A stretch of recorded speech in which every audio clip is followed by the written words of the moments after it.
Once known as the St. John's dogs, the Labrador Retriever is one of the most popular breeds in the United States. The Lab is native to Newfoundland, where it worked side by side with fishermen catching fish that came loose from the lines and trained to jump into the icy waters to help pull in the nets. Specimens were brought to England in the 1800s by English ships coming from Labrador. The breed was crossed with setters, spaniels and other types of retrievers to improve its instincts as a hunter. The Labrador is highly trainable and is not only popular as a family companion but also excels in hunting, tracking, retrieving, watchdog, police work, narcotics detection, guide for the blind, service dog for the disabled, search and rescue, sledding, karting, agility, field trial competitor and competitive obedience. The Labrador Retriever is a strongly built, medium-sized, short-coupled dog possessing a sound, athletic, well-balanced conformation that enables it to function as a retrieving gun dog. The substance and soundness to hunt waterfowl or upland game for long hours under difficult conditions, the character and quality to win in the show ring, and the temperament to be a family companion. Physical features and mental characteristics should denote a dog bred to perform as an efficient retriever of game with a stable temperament suitable for a variety of pursuits beyond the hunting environment. The most distinguishing characteristics of the Labrador Retriever are its short, dense, weather-resistant coat, and otter tail, a clean-cut head with broad-back skull and moderate stop, powerful jaws, and its kind, friendly eyes, expressing character, intelligence and good temperament. Above all, a Labrador Retriever must be well-balanced, enabling it to move in the show ring or work in the field with little or no effort. The typical Labrador possesses style and quality without over-refinement, and substance without lumber or cloddiness. The Labrador is bred primarily as a working gun dog. Structure and soundness are of great importance. Size: the height at the withers for a dog is 22.5 to 24.5 inches, for a bitch is 21.5 to 23.5 inches. Any variance greater than 1/2 inch above or below these heights is a disqualification. Approximate weight of dogs and bitches in working condition: dogs 65 to 80 pounds, bitches 55 to 70 pounds. The minimum height ranges set forth in the paragraph above shall not apply to dogs or bitches under 12 months of age. Proportion: short-coupled. Length from the point of the shoulder to the point of the rump is equal to or slightly longer than the distance from the withers to the ground. Distance from the elbow to the ground should be equal to 1/2 of the height at the withers. The brisket should extend to the elbows, but not perceptibly deeper. The body must be of sufficient length to permit a straight, free and efficient stride, but the dog should never appear low and long or tall and leggy in outline. Substance and bone proportionate to the overall dog. Light, weedy individuals are definitely incorrect. Equally objectionable are cloddy, lumbering specimens. Labrador Retrievers shall be shown in working condition well-muscled and without excess fat. The skull should be wide, well-developed but without exaggeration. The skull and foreface should be on parallel planes and of approximately equal length. There should be a moderate stop, the brow slightly pronounced so that the skull is not absolutely in a straight line with the nose. The brow ridges aid in defining the stop. The head should be clean-cut and free from fleshy cheeks, the bony structure of the skull chiseled beneath the eye with no prominence in the cheek. The skull may show some median line. The occipital bone is not conspicuous in mature dogs. Lips should not be squared off or pendulous, but fall away in a curve toward the throat. A wedge-shaped head, or a head long and narrow in muzzle and back skull is incorrect, as are massive, cheeky heads. The jaws are powerful and free from snippiness, the muzzle neither long and narrow nor short and stubby. Nose: the nose should be wide and the nostrils well developed. The nose should be black on black or yellow dogs, and brown on chocolates. Nose color fading to a lighter shade is not a fault. A thoroughly pink nose or one lacking in any pigment is a disqualification. Teeth: the teeth should be strong and regular with a scissors bite, the lower teeth just behind, but touching the inner side of the upper incisors. A level bite is acceptable, but not desirable. Undershot, overshot, or misaligned teeth are serious faults. Full dentition is preferred. Missing molars or premolars are serious faults. Ears: the ears should hang moderately close to the head, set rather far back, and somewhat low on the skull, slightly above eye level. Ears should not be large and heavy, but in proportion with the skull and reach to the inside of the eye when pulled forward. Eyes: kind, friendly eyes imparting good temperament. Intelligence and alertness are a hallmark of the breed. They should be of medium size, set well apart, and neither protruding nor deep set. Eye color should be brown in black and yellow Labradors, and brown or hazel in chocolates. Black or yellow eyes give a harsh expression and are undesirable. Small eyes, set close together or round prominent eyes are not typical of the breed. Eye rims are black and yellow Labradors, and brown in chocolates. Eye rims without pigmentation is a disqualification. The neck should be of proper length to allow the dog to retrieve game easily. It should be muscular and free from throatiness. The neck should rise strongly from the shoulders with a moderate arch. A short, thick neck or a U-neck is incorrect. The back is strong and the top line is level from the withers to the croup when standing or moving. However, the loin should show evidence of flexibility for athletic endeavor. The Labrador should be short coupled with good spring of ribs tapering to a moderately wide chest. The Labrador should not be narrow-chested, giving the appearance of hollowness between the front legs, nor should it have a wide-spreading, bulldog-like front. Correct chest conformation will result in tapering between the front legs that allows unrestricted forelimb movement. Chest breadth that is either too wide or too narrow for efficient movement and stamina is incorrect. Slab-sided individuals are not typical of the breed. Equally objectionable are rotund or barrel-chested specimens. The underline is almost straight, with little or no tuck-up in mature animals.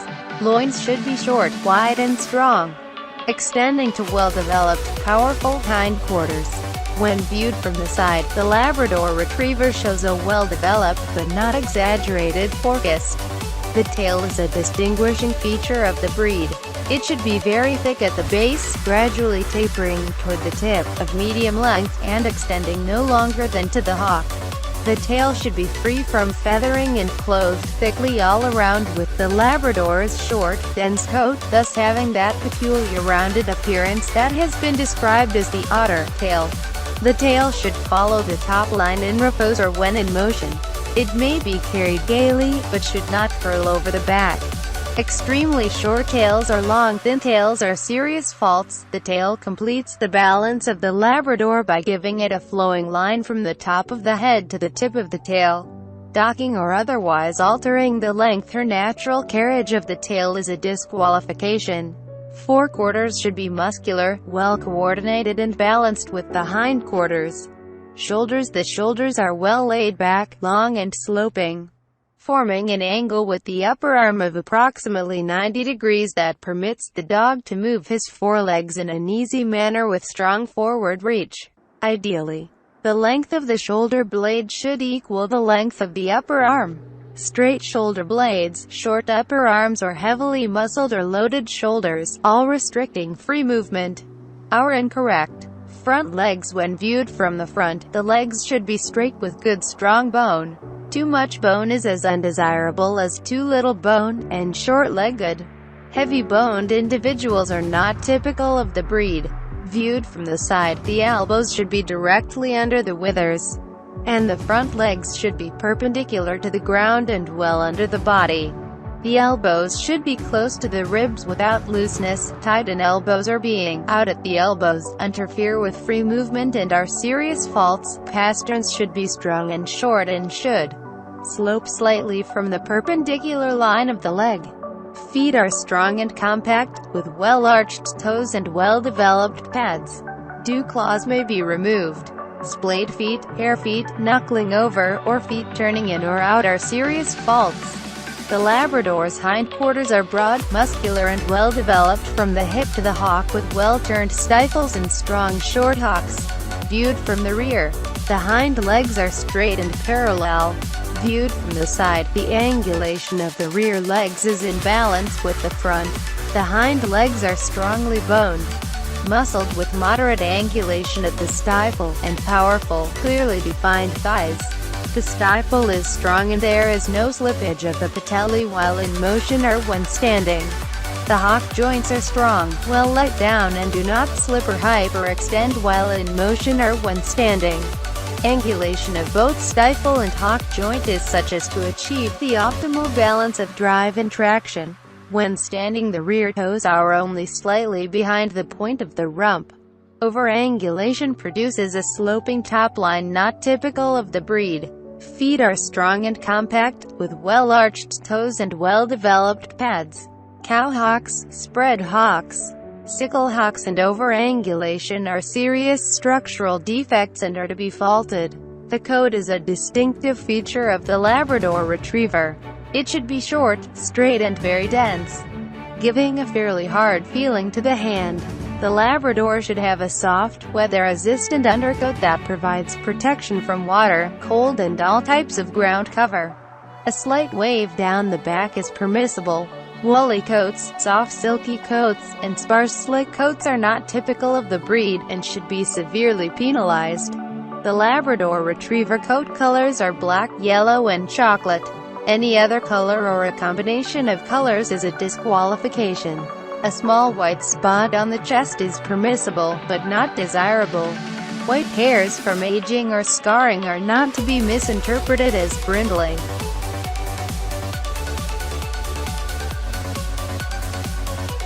Blacks are all black. A black with brindle markings or a black with tan markings is a disqualification.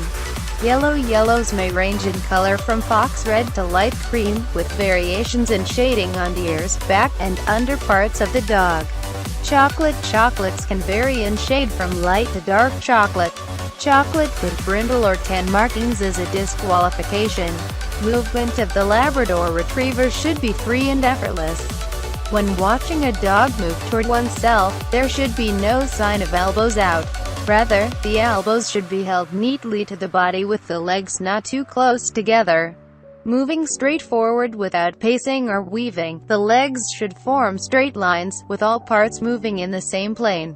Upon viewing the dog from the rear, one should have the impression that the hind legs move as nearly as possible in a parallel line with the front legs. The hocks should do their full share of the work, flexing well, giving the appearance of power and strength. When viewed from the side, the shoulders should move freely and effortlessly, and the foreleg should reach forward close to the ground with extension. A short, choppy movement or hiney action indicates a straight shoulder, paddling indicates long, weak pasterns, and a short, stilted rear gait indicates a straight rear assembly. All are serious faults. Movement faults interfering with performance including weaving, sidewinding, crossing over, high knee action, paddling, and short, choppy movement should be severely penalized. One of the most popular breeds in the USA, the Labrador Retriever is loyal, loving, affectionate and patient, making a great family dog. Highly intelligent, good-natured, very willing and eager to please, it is among the top choices for service dog work. Labs love to play, especially in water, never wanting to pass up the opportunity for a good swim. These lively dogs have an excellent, reliable temperament and are friendly, superb with children and equable with other dogs.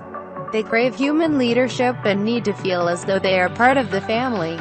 Labs are easily trained. Some may be reserved with strangers unless very well socialized, preferably while they are still puppies. Adult labs are very strong. Train them while they are puppies to heel on the leash, and not to bolt out doorways and gateways before the humans. These dogs are watchdogs, not guard dogs, although some have been known to guard. They can become destructive if the humans are not 100% pack leader and/or if they do not receive enough mental and physical exercise, and left too much to their own devices. Show lines are generally heavier and easier going than field lines. Field lines tend to be very energetic and will easily become high-strung without enough exercise. Labs bred from English lines, English Labs, are more calm and laid back than Labradors bred from American lines. English Labs mature quicker than the American type.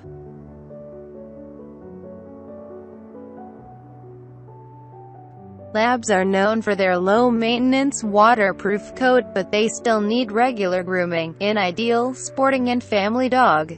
The Labrador Retriever thrives as part of an active family or as a trusted hunting companion.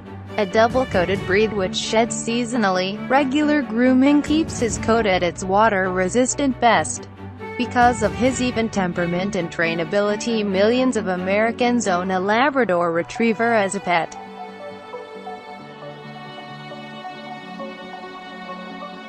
Depending on the size of your dog as an adult, you are going to want to feed them a formula that will cater to their unique digestive needs through the various phases of their life. Many dog food companies have breed-specific formulas for small, medium, large and giant breeds. The Labrador Retriever is a medium-sized breed and has a lifespan of 12 to 14 years. What you feed your dog is an individual choice, but working with your veterinarian and/or breeder will be the best way to determine frequency of meals as a puppy and the best adult diet to increase his longevity. Clean, fresh water should be available at all times.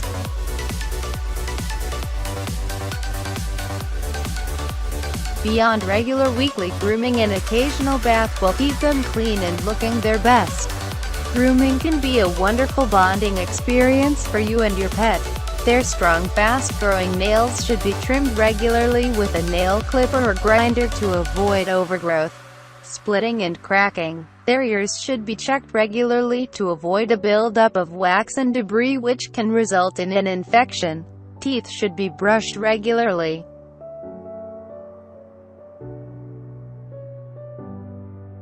Labs are very friendly dogs, perhaps the friendliest of the pack. They are easy to get along with and socialize well with other dogs and humans alike. Still, don't confuse his laid-back personality for low energy. The Labrador Retriever is extremely active. He's never met a backyard he didn't like, since Labs enjoy playing and swimming outside. Owners frequently channel their high energy on hunting and fishing outings.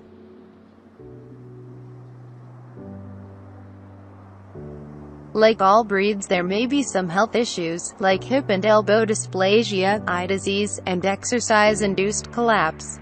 Some dogs may be faced with these health challenges in their lives, but the majority of Labrador Retrievers are healthy dogs.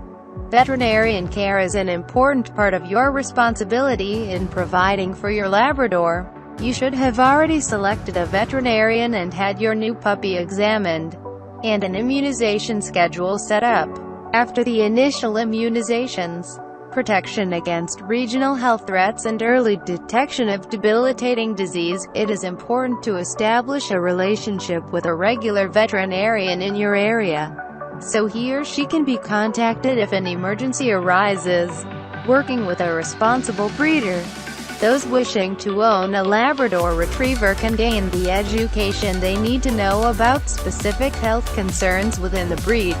Good breeders utilize genetic testing of their breeding stock to reduce the likelihood of disease in their puppies.